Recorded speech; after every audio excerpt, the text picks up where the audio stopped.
आता मात्र या राज्यामध्ये कुठल्याही शेतकऱ्याचं ट्रॅक्टर पकडायचं नाही आहे. शेतकऱ्याला लागणारी माती येथे रॉयल्टी घ्यायची नाही आहे. उपयोगाचं साहित्य हे त्याला वापर करताना शेतकऱ्याचा कुठल्याही अडवणूक करायची नाही असे आदेश तहसीलदाराचं पूरग्रस्त म्हणून पुनर्वसन झालं. पण नवीन गावात लोक शिफ्ट झाल्यावर नागरी सुविधा नव्हत्या.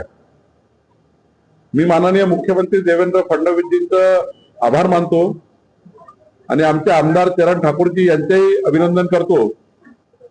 त्यांनी माझ्याकडे बैठक लावून या 13 गावाच्या नागरी सुविधा करता 32 कोटी रुपये मदत पुनर्वसन विभागाकडून दिले. माननीय मंत्री गिरीश महाजनजी यांनी या ठिकाणी मदत केली आहे. आता आमचे जिल्हाधिकारी आणि आमचे सीओ जिल्हा परिषदेचे हे बसून या 13 गावांच्या नागरी सुविधा पूर्ण करतील आणि एक मोठा दिलासा 30 वर्षानंतर आमच्या नरखेड तालुक्याला मिळालेला आहे. मला पालकमंत्री म्हणून या सर्व गावकऱ्याचं या ठिकाणी अभिनंदन करायचं आहे. पुढच्या 6 महिन्यामध्ये हे संपूर्ण नागरी सुविधाचे कामं पूर्ण करायचे आहे. असं काही नाही. डीएनए संदर्भामध्ये काही शेतकरी परवाच्या दिवशी जिल्हाधिकारी कार्यालयात आले होते. 6700 एकर जमीन जी डीएनए डिफेन्स साठी घेतली जाणार आहे. तांदूळ उत्पादक शेतकऱ्यांची जमीन घेऊ नका. तर पालकमंत्री म्हणून काय मधला मार्ग काढणार आहे?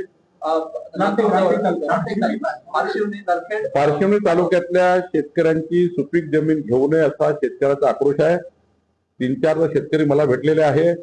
आपण प्रयत्न करतोय की शेतकऱ्यामध्ये काही जर त्यांचा समज गैरसमज तर दूर करू. तिथले आमदार आशिष जयस्वाल त्यांच्याही चर्चा करतात आहे.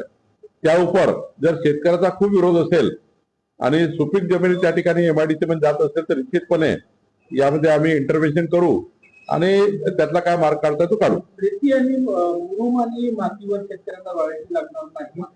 ट्रॅक्टरही कारवाईतून मुक्त केलेला आहे. मोठा निर्णय शेतकऱ्यांना. महाराष्ट्राच्या संपूर्ण शेतकऱ्याकरता अत्यंत चांगला निर्णय आहे जो महसूल खात्याने घेतला आहे की राज्यातल्या शेतकऱ्यांना त्यांच्या शेतीचं सपाटीकरण करायचं असेल, लेवलिंग करायची असेल, पडीत जमीन शेती उपयोगी करायची असेल, पडीत जमिनीमध्ये पीक पाणी घ्यायचं असेल तर त्याला लेवलिंग करावं लागतं, त्याला माती लागतं, थोडा त्या ठिकाणी बेस तयार करावा लागतो.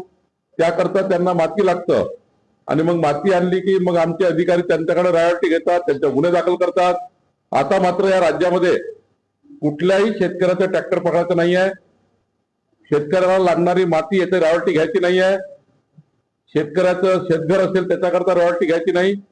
शेतकऱ्याचं शेत जमिनीकरता लागणारा कुठलंही साहित्य किंवा त्याला लागणारी कुठलंही उपयोगाचं साहित्य हे त्याला वापर करताना शेतकऱ्याचा कुठल्याही अडवणूक करायची नाही असे आदेश तहसील तलाठी आणि पोलिसांना दिलेले आहेत. त्यामुळे आमच्या शेतकऱ्यांना उद्या शेतीमध्ये मजबूत करायचं आहे. शेतकऱ्यांच्या पाठीशी सरकार भक्कम